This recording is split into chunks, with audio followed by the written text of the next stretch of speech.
When God is silent, trusting through the quiet seasons. There is a kind of silence that echoes louder than noise, the silence of waiting, of wondering, of seeking God and not hearing Him speak. This silence can shake even the strongest believer, leaving behind questions, doubts, and the aching cry, "Where is God?" But what if the silence is not abandonment but a sacred invitation to deeper trust? What if the quiet season is not a curse but a holy classroom where faith is stretched and matured? In every believer's journey, there comes a moment when the heavens seem closed, the prayers we whispered with trembling hope seem unanswered, the doors we knocked on stay shut, the path ahead looks blurry, and the inner voice we rely on feels muted. These are not easy moments, and they are certainly not moments we seek. Yet they are some of the most defining times in our spiritual lives. Consider the story of Joseph. Anointed with dreams of greatness as a young man, he found himself betrayed by his own brothers, sold into slavery, and falsely imprisoned. There were years, long painful years, where it must have seemed like God had turned His face away. Joseph had done no wrong. He had believed. He had obeyed. Yet silence met him in dungeons and in darkness. But that silence wasn't empty. It was full of God's unseen work.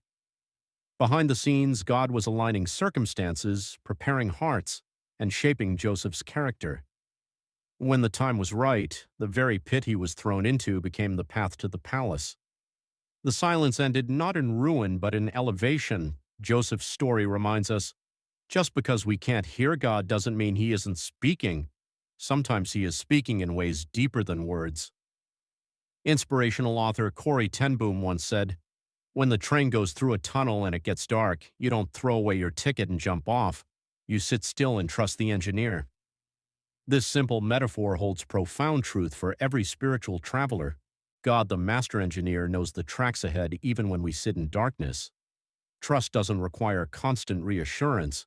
It grows best in silence when we choose to believe without seeing dot. There are many reasons why God might be silent.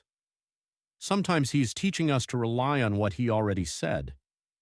If He gave you a word, a promise, or a direction, He might not repeat Himself until you've walked in obedience to it. Other times the silence is meant to draw us closer, to stir a hunger that casual comfort never could. Silence can break our pride, strip us of distractions, and place us on our knees where we finally listen with our hearts, not just our ears. It's important to recognize that silence does not equal absence. The teacher is always silent during the test. If you're in a season of testing, know that your teacher is near, watching, loving, guiding in ways you can't yet perceive. Jesus Himself experienced the silence of God. In the Garden of Gethsemane, facing the weight of humanity's sin, He cried out in anguish.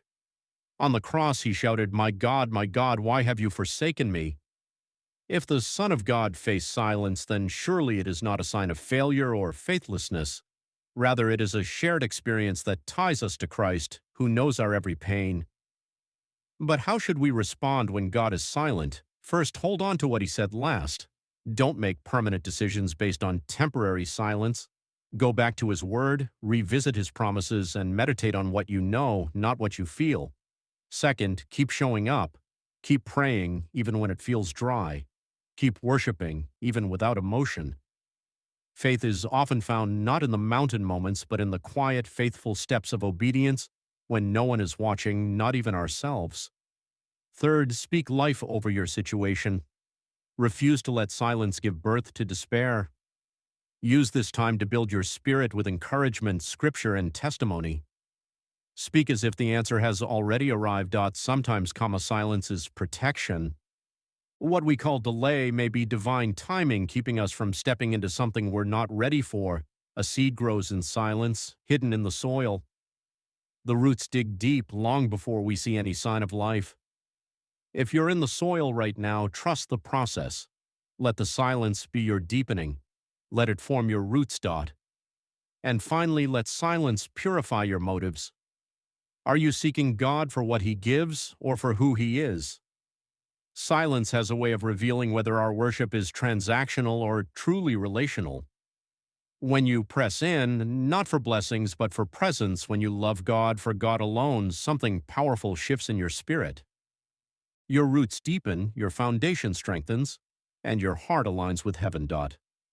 And when that next chapter begins, it often comes not with a thunderclap, but with a whisper, a moment of clarity, a small open door, a shift in your heart, a divine encounter that confirms what you carried in faith all along. This is the reward of those who endure the quiet victory that only those who have walked through silence understand. You begin to see that it wasn't the outcome that changed you, it was the journey. You're stronger now, wiser, more dependent on God, more anchored in truth. Let's be honest. In today's fast-paced world, silence feels unnatural. We've become so used to instant results and constant feedback that divine delays frustrate us. But heaven does not run on earthly timelines. The silence of God is often the sacred pause before the performance of His promise.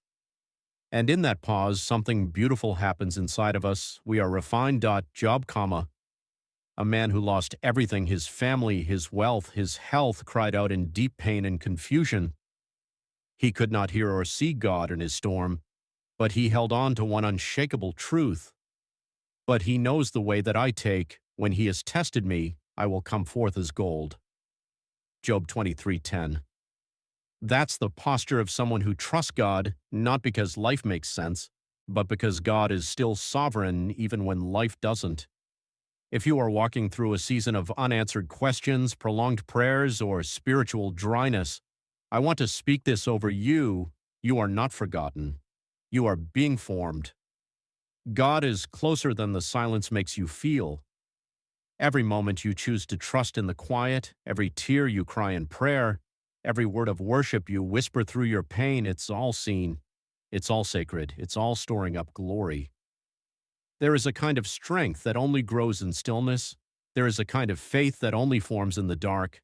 You are not behind. You are not being punished. You are being prepared. Don't compare your season to someone else's highlight reel.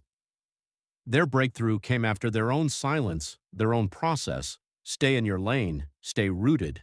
Stay believing. Even creation tells us this truth. Winter is a silent season, but it doesn't mean the earth is dead. Beneath the cold, the soil is working, roots are deepening, nature is preparing for the bloom. And when spring comes, it doesn't apologize for the wait, it simply arrives in fullness. So will your season. And when it comes, you'll see that the silence was never empty. It was sacred space where God whispered identity, planted strength, and refined your faith. So today, if you're in a silent season, let your heart be still. Turn your questions into worship. Replace anxiety with surrender. Say to your soul, be still, and know that He is God. You may not understand everything now, but you don't have to. Your responsibility is not to figure out the silence, it's to trust through it.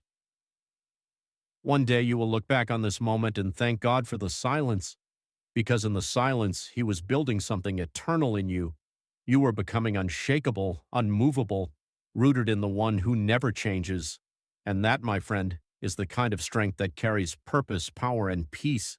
Wait well, trust deeply, keep praying, keep moving, keep believing. Because even in silence, God is still speaking, just in a language deeper than sound.